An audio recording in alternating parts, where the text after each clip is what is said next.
আসসালামু আলাইকুম প্রিয় চাকরি প্রত্যাশী বন্ধুরা, ইতিমধ্যে আপনারা অবগত আছেন যে 23 ডিসেম্বর 2024 তারিখে প্রতিরক্ষা মন্ত্রণালয় প্রধান প্রশাসনিক কর্মকর্তা কার্যালয় একটি নিয়োগ বিজ্ঞপ্তি প্রকাশিত করেছিল।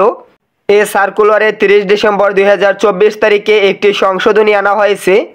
এই ভিডিওতে বিস্তারিত থাকবে কি বিষয় সংশোধনী আনা হয়েছে এ বিষয়ে বিস্তারিত। এখানে দেখতে পাচ্ছেন নিয়োগ বিজ্ঞপ্তি সংশোধনী, প্রধান প্রশাসনিক কর্মকর্তা কার্যালয় প্রতিরক্ষা মন্ত্রণালয়ের নিয়োগ বিজ্ঞপ্তি। এখানে একটি স্মারক নং দেখতে পাচ্ছেন, তারিখ 23 ডিসেম্বর 2024-এ জারিকৃত এবং দৈনিক ইত্তেফাক ও প্রথম আলো পত্রিকায় 26 ডিসেম্বর 2024 তারিখে প্রকাশিত নিয়োগ বিজ্ঞপ্তির পরীক্ষার ফি সংক্রান্ত তথ্য পূর্ণরূপভাবে সংশোধন করা হলো। এখানে দেখতে পাচ্ছেন ক্রমিক 1 নং পদের জন্য পরীক্ষার ফি বাবদ 150 টাকা ও টেলিটক সার্ভিস চার্জ 18 টাকা বাবদ অপ্রয়োগযোগ্য 168 টাকা পরিশোধ করতে হবে।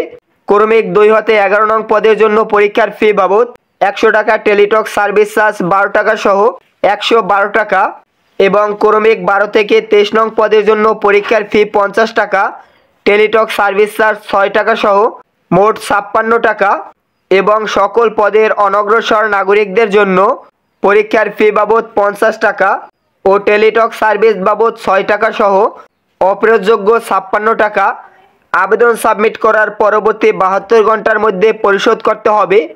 এখানে বিশেষভাবে উল্লেখ্য, অনলাইনে আবেদনপত্রের সকল অংশ পূরণ করে সাবমিট করা হলে পরীক্ষার ফি জমা দেওয়ার আগ পর্যন্ত অনলাইনে আবেদনপত্র কোনো অবস্থাতেই গৃহীত করা হবে না। অর্থাৎ এখানে আপনারা আবেদন সাবমিট করার পরে টাকা পরিশোধ না করা পর্যন্ত আবেদন গৃহীত হবে না। এই নিয়োগ সার্কুলারে শুধুমাত্র পরীক্ষার ফি সংক্রান্ত একটি পরিবর্তন আনা হয়েছে, এছাড়া অন্যান্য সকল বিষয় ঠিক থাকবে। এই নিয়োগ বিজ্ঞপ্তি সম্পর্কে আমাদের চ্যানেলে একটি ভিডিও আপলোড করা রয়েছে।